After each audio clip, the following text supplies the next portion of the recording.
Hi guys, this is our last day of a book.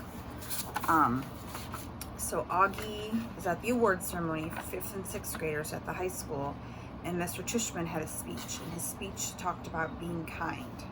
And he said to be kinder than necessary.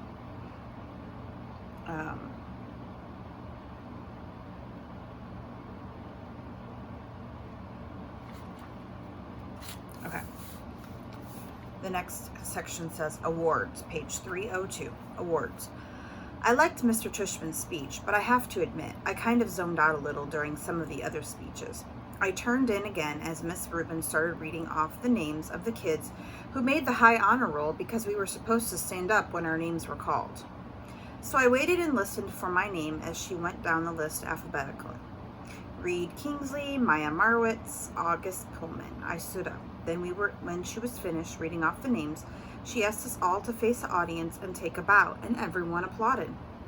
I had no idea where in the huge crowd my parents might be sitting. All I could see were the flashes of lights from people taking photos and parents waving at their kids. I pictured Mom waving at me from somewhere even though I couldn't see her. Then Mr. Tushman came back to the podium to present the medals for academic excellence, and Jack was right. Zamina Chin won for the gold medal for overall academic excellence in the 5th grade. Charlotte won the silver. Charlotte also won a gold medal for music. Amos won the medal for overall excellence in sports, which I was really happy about because ever since the nature retreat, I considered Amos to be like one of my best friends in school. But I was really, really thrilled when Mr. Tushman called out Summer's name for the gold medal in creative writing. I saw Summer put her hand over her mouth when her name was called, and when she walked up on the stage, I yelled, "Woohoo, Summer," as loudly as I could, though I didn't think she heard me. After the last name was called, all the kids who just won awards stood next to each other on stage, and Mr. Tushman said to the audience, "Ladies and gentlemen, I am very honored to present to you to this year's Beecher Prep School Scholastic Achievers. Congratulations to all of you." I applauded as the kids on stage bowed. I was so happy for Summer. The final award this morning, said Mr. Tushman after the kids on stage had returned to their seats, is the Henry Ward Beecher Medal to honor students who have been the notable or exemplary in certain areas throughout the school year. Typically, this medal has been our way of acknowledging volunteerism or service to the school. I immediately figured Charlotte would win this medal because she organized the coat drive this year. So I kind of zoned out for a bit again. I looked at my watch, 10:56. I was getting hungry for lunch already. Henry Ward Beecher was, of course, the 19th century abolitionist, the fiery sermonizer for human rights, after whom this school was named, Mr. Tushman was saying when I started paying attention again. While reading up on his life in preparation for this award, I came upon a passage that he wrote that seemed particularly consistent with the themes I touched on earlier, themes I've been ruminating upon all year. Not just the nature of kindness, but the nature of one's kindness, the power of one's friendship, the test of one's character, the strength of one's courage. And here the weirdest thing happened. Tushman's voice cracked a little bit, like he got all choked up. He actually cleared his throat and took a big sip of water. I started paying attention, for real now, to what he was saying. The strength of one's courage, he repeated quietly, nodding and smiling. He held up his right hand like he was counting off. Courage, kindness, friendship, character. These are the qualities that define us as human beings and propel us on occasion to greatness. And this is what the Henry Ward Beecher Medal is about, recognizing greatness. But how do we do that? How do we measure something like greatness? Again, there's no yardstick for that kind of thing. How do we even define it? Well, Beecher actually had an answer for that. He put his reading glasses on, leafed through his book, and started to read. Greatness, wrote Beecher, lies not in being strong, but in the right of using strength. He is the greatest whose strength carries up the most hearts. And again, out of the blue, he got all choked up. He put his 2 index fingers over his mouth for a second before continuing. He is the greatest, he finally continued, whose strength carries up the most hearts by the attraction of his own. Without further ado, this year I am very proud to award the Henry Ward Beecher Medal to the student whose quiet strength has carried up the most hearts. You know what that means? That means he's very strong and he helps other kids. So will August Pullman please come up here to receive this award? So Augie won the award, the Beecher Prep Henry Ward Beecher Medal. Page 305, floating. People started applauding before Mr. Tushman's word actually registered in my brain. I heard Maya, who was next to me, give a little happy scream when she heard my name. And Miles, who was on the other side of me, patted my back. "Stand up, get up," said kids all around me. And I felt lots of hands pushing me upward out of my seat, giving me to the edge of the row, patting my back, high-fiving me. "Way to go, Augie. Nice going, Augie." I even started hearing my name being chanted, "Augie, Augie, Augie." I looked back and saw Jack leading the chant, fists in the air, smiling and signaling for me to keep going, and Amos shouting through his hands, "Woo-woo, little dude." Then I saw Summer smiling as I walked past her row, and when she saw me look at her, she gave me a secret little thumbs up and mouthed a silent, "Cool beans" to me. I laughed and shook my head as I couldn't believe it. I really couldn't believe it. I think I was smiling. Maybe I was beaming. I didn't know. As I walked up the aisle towards the stage, all I saw was a blur of happy, bright faces looking at me, and hands clapping for me, and I heard people yelling things out at me. "You deserve it, Augie. Good for you, Augie." I saw all my teachers in the aisle seats, Mr. Brown and Miss Petosa, Mr. Roche and Mrs. Antanabi, and Nurse Molly and all the others, and they were cheering for me, woohooing and whistling. I felt like I was floating. It was so weird, like the sun got shining full force on my face and the wind was blowing. As I got closer to the stage, I saw Mrs. Rubin waving at me in the front row.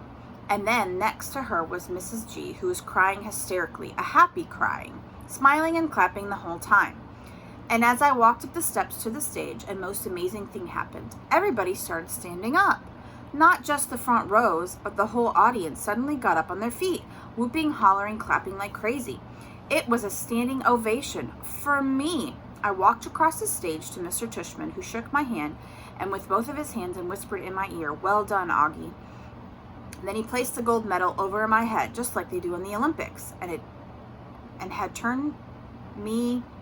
had me turn to face the audience. It felt like I was watching myself in a movie almost, like I was someone else, like it was like the last scene of Star Wars Episode 4, A New Hope, when Luke Skywalker, Han Solo, and Chewbacca are being applauded for destroying the Death Star. I could almost hear the Star Wars theme music playing in my head as I stood on stage. I wasn't even sure why I was getting this medal, really. No, that's not true. I knew why. It's like people see you sometimes and you can't imagine what it would be like to be that person, whether it's somebody in a wheelchair or somebody who can't talk. Only I know that I'm that person to other people, maybe to every single person in the whole auditorium. To me, though, I'm just me, an ordinary kid. But hey, if they want to give me a medal for being me, that's okay, I'll take it. I didn't destroy a Death Star or anything like that, but I did just get through 5th grade, and that's not easy, even if you're not me. Pictures. Afterward, there was a reception for the 5th and 6th graders under a huge white tent in the back of the school. All the kids found their parents, and I didn't mind at all when Mom and Dad hugged me like crazy, or when Via wrapped her arms around me and swung me left to right about 20 times. Then Papa and Tata hugged me, and Aunt Kate and Uncle Poe and Uncle Ben, everyone kind of teary-eyed and wet-cheeked. But Miranda was the funniest. She was crying more than anyone and squeezed me so tight that Via had to practically pry her off me, which made them both laugh. Everyone started taking pictures of me and pulling out their flips. And then Dad got me, Summer and Jack together for a group shot. We put our arms around each other's shoulders. For the first time I can remember, I wasn't even thinking about my face. I was just smiling, a big fat happy smile for all the different cameras clicking away at me, flash, flash, click, click, click. Smiling away as Jack's parents and Summer's mom started clicking. Then Reed and Maya came over, flash, flash, click, click. And then Charlotte came over and asked if she could take a picture with us, and we were like, sure, of course. And then Charlotte's parents were snapping away at our little group along with everyone else's parents. And the next thing I knew, the 2 Maxes had come over, and Henry and Miles and Savannah. Then Amos came over and Zamina. And we were all in a big tight huddle as parents clicked away like we were on the red carpet or something. Luca, Isaiah, Nino, Pablo, Tristan, Ellie. I lost track of who else came over. Everybody, practically. All I knew for sure is that we were all laughing and squeezing in tight against each other, and no one seemed to care, as if it was my face that was next to theirs or not. In fact, I didn't even mean to brag here, but it kind of felt like everyone wanted to get close to me. 3:09, the walk home. We walked to our house for cake and ice cream after the reception. Jack and his parents and his little brother Jamie, Summer and her mother, Uncle Poe, Aunt Kate, Uncle Ben, Tata, and Papa, Justin and Via and Miranda, Mom and Dad. It was one of those great June days when the sky is completely blue and the sun is shining, but it's not so hot that you wish you were on the beach instead. It was just the perfect day. Everyone was happy. I still felt like I was floating. The Star Wars hero music in my head. I walked with Summer and Jack, and we just couldn't stop cracking up. Everything made us laugh. We were in that giggly kind of mood where someone had to do was look at you to make you start laughing. I heard Dad's voice up ahead and looked up. He was telling everyone a funny story as they walked down Emma Forst Avenue. The grown-ups were all laughing too. It was like Mom always said, Dad could be a comedian. I noticed Mom wasn't walking with the group of grown-ups, so I looked behind me. She was hanging back a bit, smiling to herself like she was thinking of something sweet. She seemed happy. I took a few steps back and surprised her by hugging her as she walked. She put her arms around me and gave me a squeeze. Thank you for making me go to school, I said quietly. She hugged me close and leaned down and kissed the top of my head. Thank you, Augie, she said softly. For what? For everything you've given us, she said, for coming into our lives, for being you. She bent down and whispered in my ear, you really are a wonder, Augie. You're a wonder. All right, I'm going to show you guys this real quick. It says, Appendixes, Mr. Brown's Precept. September.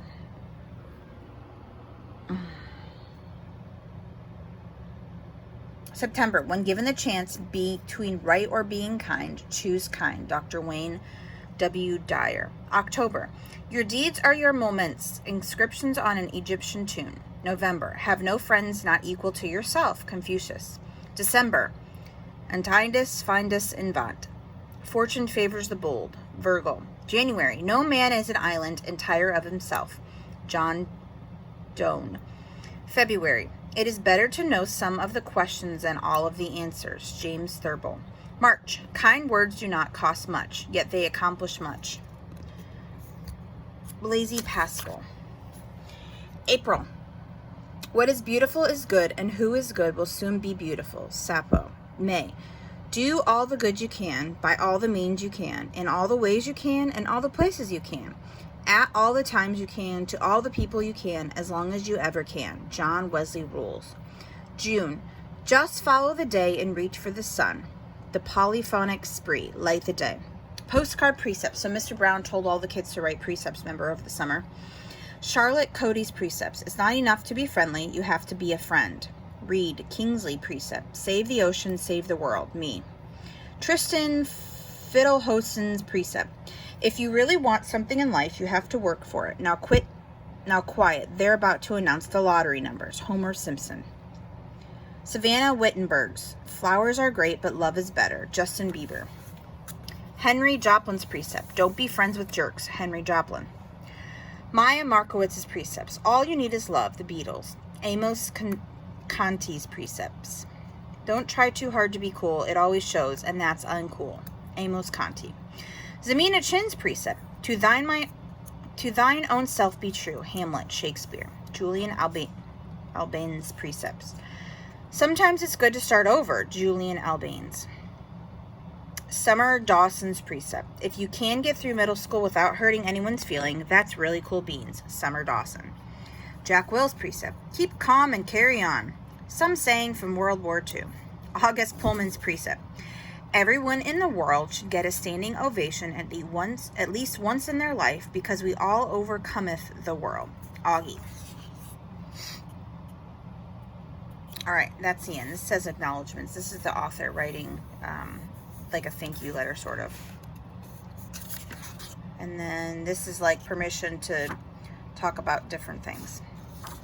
All right, so that was the end of the book. So maybe we can all watch the movie. I think the movie is on Netflix right now. All right. Oh, I am going to not give you 5 questions, but just give you one question today, and that is, what's one thing you learned from this book? So tell me one thing that changed your views or you learned from this book. All right. See you guys later. Bye.